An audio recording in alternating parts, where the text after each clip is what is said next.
தற்போது மத்திய கிழக்கில் நடக்கக்கூடிய விவகாரங்கள் அடுத்த கட்ட ஒரு பெரிய வார் எஸ்கலேஷன் அந்த நிலைக்கு தள்ளப்பட்டிருப்பதை நாம் சுருக்கமாக பார்க்க போகிறோம்.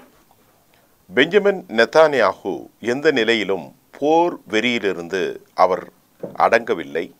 குறிப்பாக கஸ்ஸாவில் மறுபடி கொடூரமான ஆயுதங்களை அவர் பயன்படுத்தி பொதுமக்களை படுகொலை செய்வதாகவும் செய்திகள் வந்து கொண்டிருக்கிறது.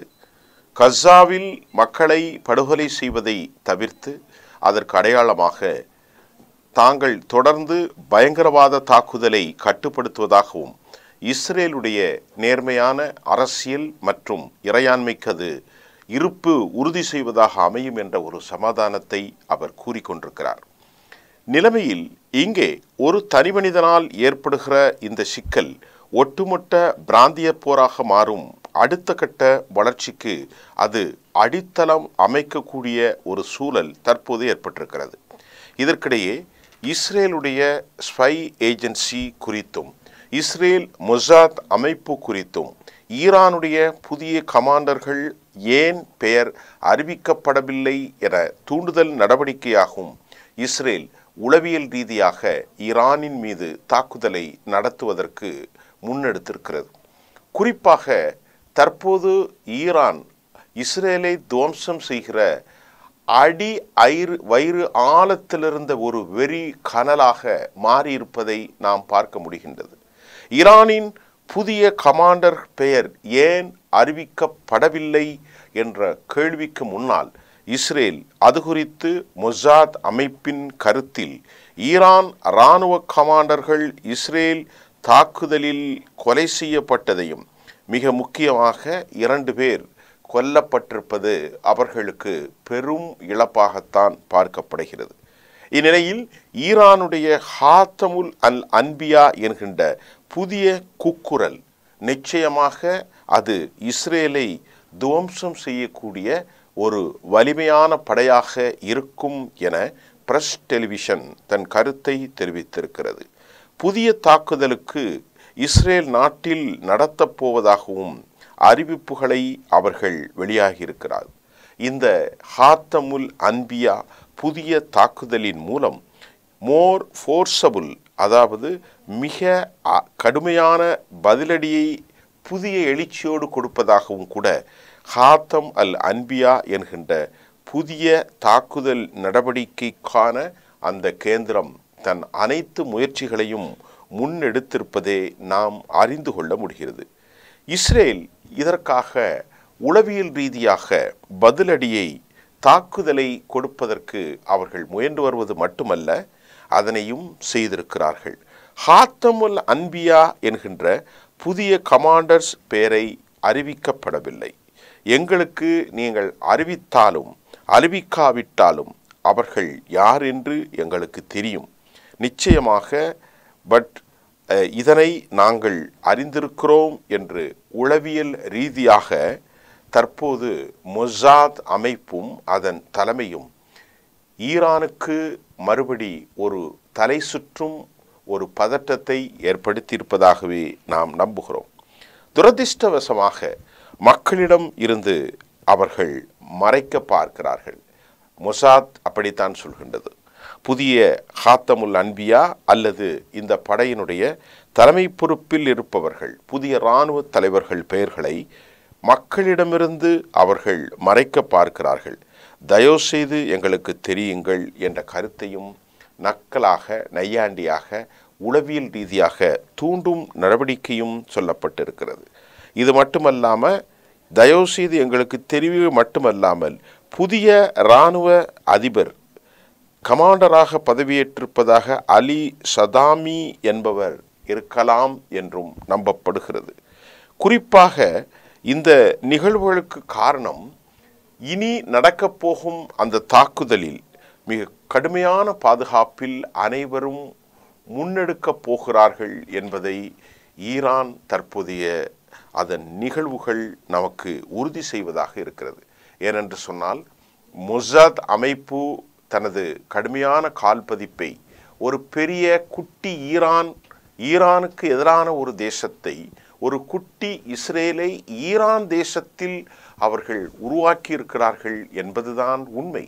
10,000த்திற்கும் மேற்பட்ட ட்ரோன்களை ஈரானுக்கு எதிராக ஈரான் மண்ணிலே அவர்கள் உருவாக்கி அதன் மூலமாக மொசாத்தினுடைய ஆள்களாக, அதாவது ஈரானில் பிறந்தவர்களை மொசாத்தினுடைய கள ஆய்வாளர்களாக, ஆர்வலராக, திருப்பி சொன்னால் இஸ்ரேலின் இராணுவ படை வீரர்களாகவே மாற்றியிருப்பது உலகம் முழுவதையும் பெரும் அதிர்ச்சியில் இருக்கிறது.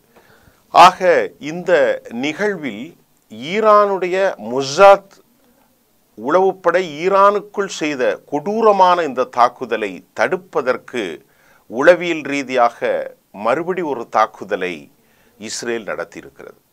இஸ்ரேல் என்று சொன்னால் எந்த எல்லைக்கும் இன்கர்ஷன் படையெடுப்புகளையும் இன்ஃபில்ட்ரேஷன் ஊடுருவி தாக்குவார்கள்.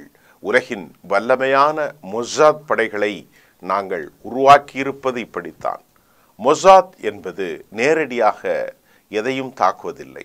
அவர்கள் தன் ஒரு கையில் இருந்த ஒரு விரலை எடுத்தே அதே கண்களை குத்துகிற வேலையைத்தான் யூதர்கள் செய்வார்கள். உலகின் பல பாகங்களில் யூதர்கள் தங்கள் பழிவாங்குவதற்கு அந்த நாட்டில் இருக்கும் வீட்டுக்குள் இருக்கும் ஒரு நபர்களை அவர்களின் ஆட்களாக மாற்றி அவர்களுக்கு கொடுக்க வேண்டியதை கொடுத்து கனகச்சிதமாக காரியத்தை முடித்து கொள்வதில் அவர்கள் வல்லவர்கள் என்பதை மீண்டும் நிரூபித்திருக்கிறார்கள்.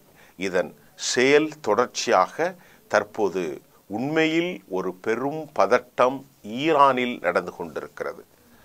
வலிமையான மிசைல்ஸ்கள் மூலமாக ஈரான் தாக்கினாலும் கூட ஈரானுக்குள் இறந்து போன 60 பேரில் மிக பலர், கிட்டத்தட்ட 12க்கும் மேற்பட்ட ஈரானிய சயின்டிஸ்டுகள், ஏராளமான இராணுவ மேஜர்கள், துணை மேஜர்கள், ஸ்ட்ராட்டஜிக் பெர்ஃபார்மன்ஸ் என்று சொல்லக்கூடிய அறிவுசார் தளத்தில் கொள்கை வகுப்பாளர்கள், ட்ரிக்கி தந்திரோபாய நடவடிக்கைகளை மேற்கொள்பவர்கள் படுகொலை செய்யப்பட்டது ஈரானுக்கு பெரும் இழப்புதான்.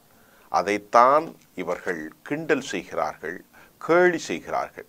நாங்கள் எங்களுக்கு அறிவித்தாலும் எமக்கு அறிவிக்காவிட்டாலும் நாங்கள் உங்களுடைய படை தளபதி யார் என்பதை நாம் அறிந்திருக்கிறோம் என்று ஒரு தூண்டுதல் மட்டுமல்ல, ஈரான் முழுவதும் அரச தலைமைக்கும் இராணுவ தலைமைக்கும் உளவு பிரிவுக்கும் ஏன் பொதுமக்களுக்கும் எந்த எல்லைக்கும் சென்று தாக்குதலை நடத்த நாங்கள் தகுதியானவர்கள் என்ற ஒரு சொல்லாடலை பதித்திருக்கிறார்கள்.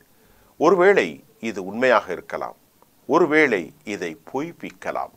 ஆனாலும் வருங்காலத்தில் ஈரான் எடுக்கப் போகிற இந்த நடவடிக்கைகள் உறுதி செய்வதாக அமையும். ஏனென்று கேட்டால், மொசாத் என்பது ஒரு வலிமையான உளவு அமைப்பு. அது மட்டுமல்ல, என்ன காரணத்தினாலும் ஒரு தலைவன் வெறி பிடித்ததை போன்று பேசி கொண்டிருக்கிறார். எல்லாரோடும் போர், அது நிச்சயமாக இஸ்ரேலுக்கு ஒரு அழிவை நோக்கித்தான் இந்த தலைமை செல்கிறது என்பதை நாம் உறுதியாக கணிக்க முடிகின்றது. ஏனென்று கேட்டால், இத்தனை பெரிய அழிவுகளை, இத்தனை பெரிய சிரமங்களை, இவ்வளவு பெர்மனண்டாக தன்னை சுற்றி எதிரிகளை உருவாக்கி கொள்ளும் ஒரு அரச தலைமை நிச்சயமாக தங்கள் குடிகளை ஒருபோதும் காத்து கொள்ள முடியாது. குறிப்பாக பலஸ்தீன ஆதரவாளராக சவுதி அரேபியா, துருக்கி, கத்தர், எகிப்து, ஜோர்டான் மட்டுமல்லாமல் ஈராக், ஹிஸ்புல்லா, அதை போன்று யெமனில் ஹவுதிகள், ஈரான், இன்னும் ஆப்பிரிக்க நாடுகள், உலகம் முழுவதும் சுற்றியிருக்கும் ஒரு துண்டு நிலத்தில் இருந்து கொண்டு வலிமையான எதிரிகளை மீண்டும் மீண்டும் அமெரிக்கா என்கின்ற ஒரு சேனையின் நம்பிக்கொண்டு ஈரானுக்கு எதிராக மட்டுமல்ல, இந்த பிராந்திய உணர்வுகளுக்கு எதிராகவும் மக்களை போரின் பால் இழுக்கும் இஸ்ரேலிய தலைமை பொறுப்பில் இருக்கும் பெஞ்சமின் நெத்தானியாகுடைய வெறி அடங்கும் வரை எந்த மக்களுக்கு மட்டுமல்ல, இந்த பிராந்தியத்திற்கே ஒரு அமைதி ஏற்படாது என்பதுதான் இந்த செய்தியின் சாராம்சமாகும். நன்றி.